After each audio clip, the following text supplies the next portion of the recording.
This is the theme to the podcast. It's inspired by an old TV theme, one of the best I'd ever seen. So here it is, the theme to the podcast. What does Chris think?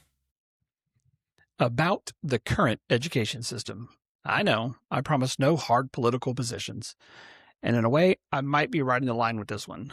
If these points were being discussed more directly in a major way, I'd be less likely to post this. But as I can't remember the last time I heard a politician speak on fixing the system, I think I'm safe.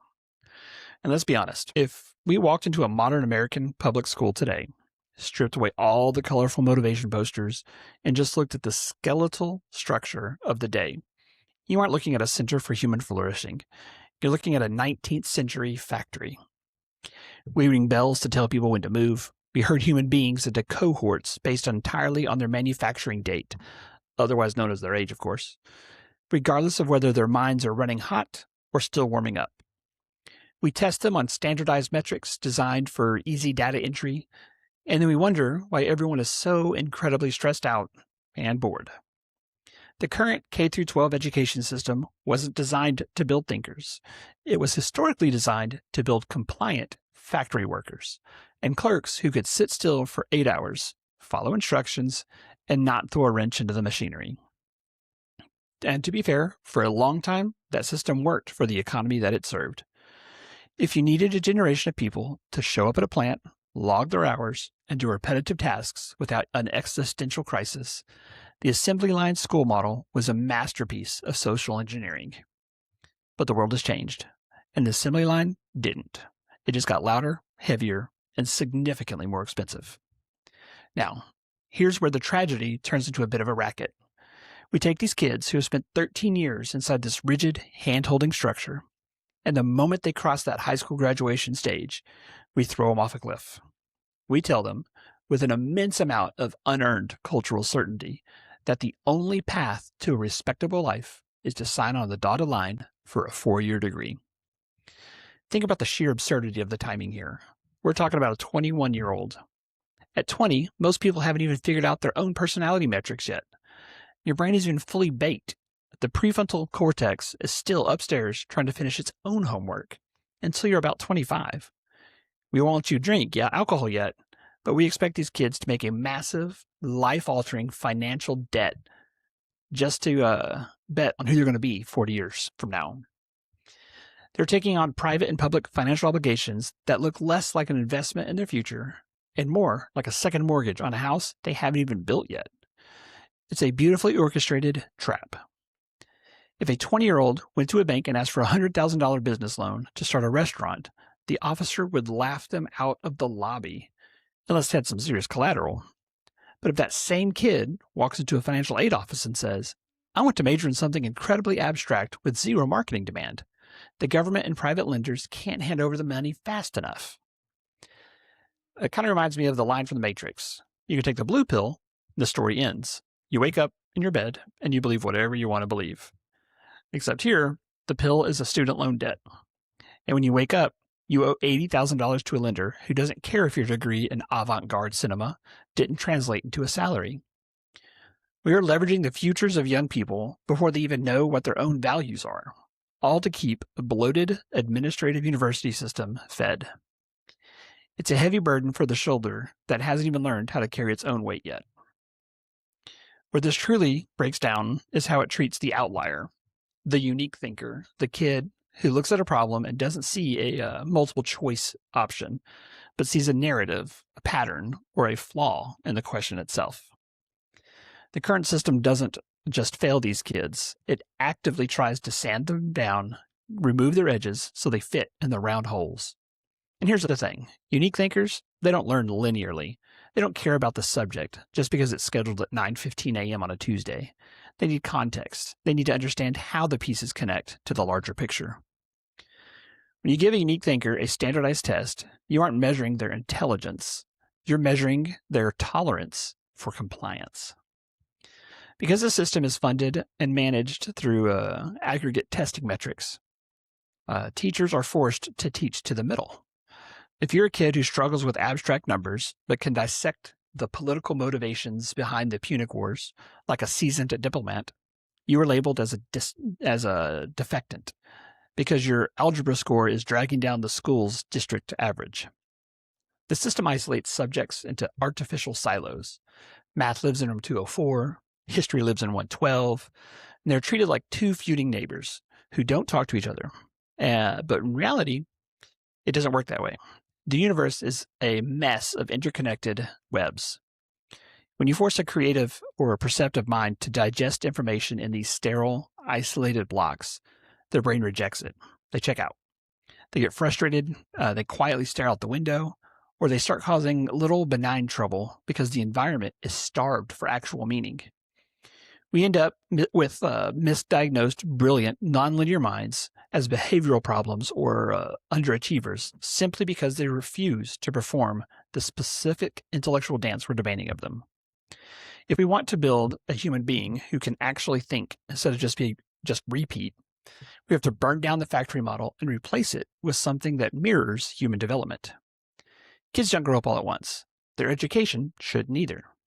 So here's how I plan to fix it. In phase 1, we have the foundation, K through 3. At this stage, stability is everything. In this model, kids in kindergarten through 3rd grade stay in one single classroom with one primary educator. The logic is at 6, 7 years old, the brain of a child is adapting to social structures and emotional regulation. They don't need a rotating cast of characters managing their day. They need a secure base camp. The classroom becomes an ecosystem. Reading, basic arithmetic, and socializing happen fluidly without a bell forcing a hard stop every 45 minutes. If the reading lesson is going spectacularly well and the kids are locked in, the teacher keeps going. They don't kill the momentum just because a clock on the wall said it's time for social studies. As we move into phase 2, the cohort shift, grades 4 and 5, the world opens up just a fraction. The kids still function as a tight-knit unit, but now they travel as a single class to different specialized rooms. This is the bridge. They aren't mature enough to navigate individual schedules, but they are absolutely ready to experience different environments. It feels like a team on a mission. The cohort moves together to the science lab, then to the history hub, then back to their home base. It introduces the concept of physical transition and specialized spaces without the anxiety of feeling isolated or lost in the crowd. In phase 3, 6th, 7th, and 8th grade, this is where the real magic happens, and frankly, where we save the most unique thinkers from losing their minds. Middle school is traditionally a wasteland of awkward transitions and social anxiety, where learning goes to die. In this system, we would introduce hybrid classes that intentionally smash the walls between core subjects: mathematics, history, science, English, social studies. Students are allowed to choose from a menu of these cross-disciplinary courses based on their brain's natural interpretation of the world. Let's look how this would play out in an example with historical mathematics. Imagine a kid who hates dry textbook math equations, but loves a good story. In historical mathematics, they aren't just memorizing the Pythagorean theorem from a sterile worksheet. They're looking at the ancient Egyptians' land surveys after the Nile flooded. They're calculating the trajectory of the counterweight trebuchet in the 14th century. They're using history to give the numbers a reason to exist. Now, on the flip side, you have mathematical history. Here, the kid who loves data but struggles with long-form historical essays. In mathematical history, they studied the exact same era, but through the numbers. They analyzed the supply lines of the Roman legions, the economic inflation of the Weimar Republic, or the demographic shifts of the Industrial Revolution. It's history, but filtered through the logical, analytical lens that makes sense to a systematic mind. The mechanics of this is beautifully simple.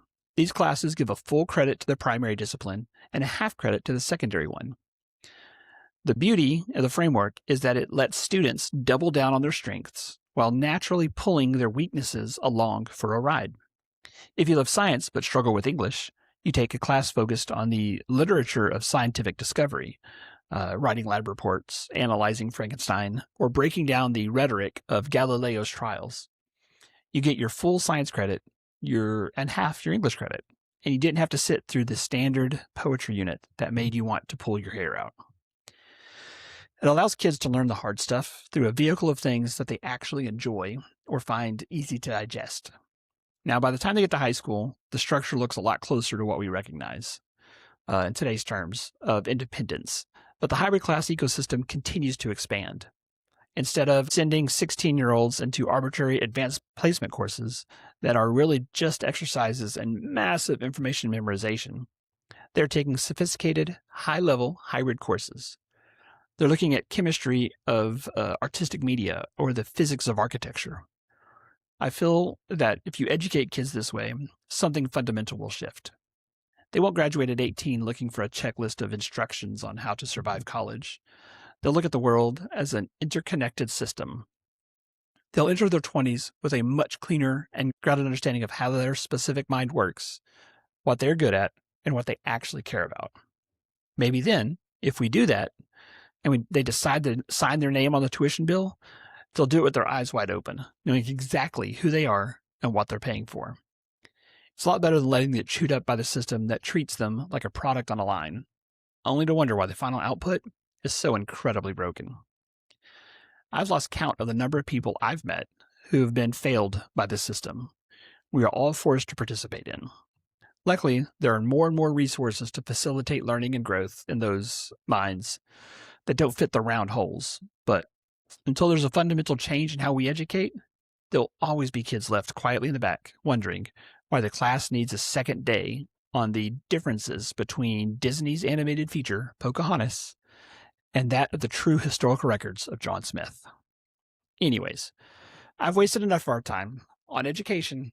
I'm Chris, and this is what I thought.